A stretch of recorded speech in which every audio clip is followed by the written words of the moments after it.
ভয়ঙ্কর এই শীতের রাতে আমরা হাঁটতে হাঁটতে 3 ভাই মিলে চলে গেলাম শিহরাইল 3 দিন ব্যাপী তাফসিরুল কুরআন মাহফিলে এবং অনেক দূর দূরান্ত থেকে সেখানে আমাদের সাথে উপস্থিত হয়েছিলেন অনেক শ্রোতারা। আসসালামু আলাইকুম গাইস, আমি রানা। আশা করি আপনারা সবাই অনেক বেশি ভালো আছেন। তো গাইস, আমি প্রথমে বলে নিচ্ছি আমি সবার কাছে অনেক বেশি দুঃখিত, কারণ এই ভিডিওটা অনেক আগে করা হয়েছিল কিন্তু আপলোড করতে অনেক দেরি করে ফেলেছি, সেজন্য আমি সবার কাছে ক্ষমা প্রার্থী। যাই হোক, আমরা 3 ভাই মিলে চলে গেলাম শিহরাইল 3 দিন ব্যাপী তাফসিরুল কুরআন মাহফিলে।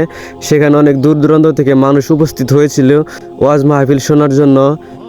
আমাদের শিহরাইলে 3 দিন ব্যাপী তাফসিরুল কুরআন মাহফিলের আয়োজন করা হয়েছে। আপনারা দেখতে পাচ্ছেন এটা বালিয়াটা বাজার। বালিয়াটা বাজারের পাশেই এই তাফসিরুল কুরআন মাহফিল প্রতি বছর অনুষ্ঠিত হয় এবং অনেক মানুষ এখানে উপস্থিত হয়।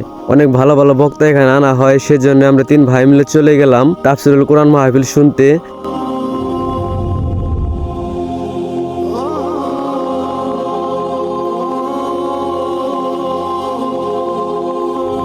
প্রতি বছরই শীতের এই সময়ে এখানে তাফসিরুল কুরআন মাহফিল অনুষ্ঠিত হয়।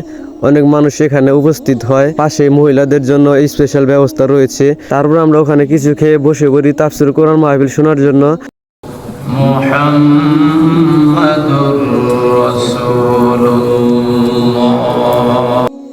এখানে প্রতি বছরই এত সুন্দর করে সাজানো হয়, আমার এটা অনেক বেশি ভালো লেগেছে এবং এটা চোখে পড়ার মতো। দেখতে পাচ্ছেন আপনারা চারিদিকে কত সুন্দর মরিচবাতি দিয়ে সাজানো হয়েছে, অনেক সুন্দর লাগছে দেখতে। আর রাতের বেলার ভিউটা দেখেন, একদম জাস্ট অসাধারণ, অনেক বেশি সুন্দর লাগছে। এখানে চারিদিক দিয়ে অনেক সুন্দর করে সাজানো হয়েছে, অনেক সুন্দর ডেকোরেশন হয়েছে। আর এটা কিন্তু একটা ঈদগাহ মাঠ। ঈদগাহ মাঠে তাফসিরুল কুরআন মাহফিল প্রতি বছর অনুষ্ঠিত হয়।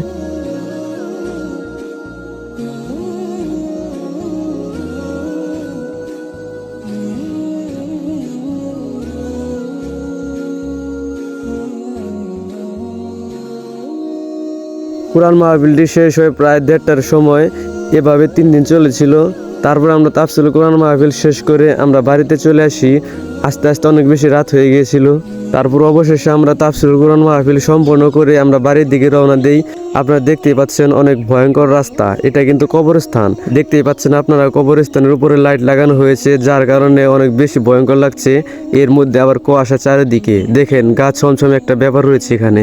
যাই হোক, তারপর আমরা বাড়িতে চলে আসি। আর যদি ভিডিওটা ভালো লাগে অবশ্যই আপনারা like, comment, share, subscribe, follow করে আমার সাথেই থাকুন। তো গাইস, আবার দেখা হবে নতুন কোনো ভিডিওতে। সে পর্যন্ত সবাই ভালো থাকুন, সুস্থ থাকুন। আল্লাহ হাফেজ।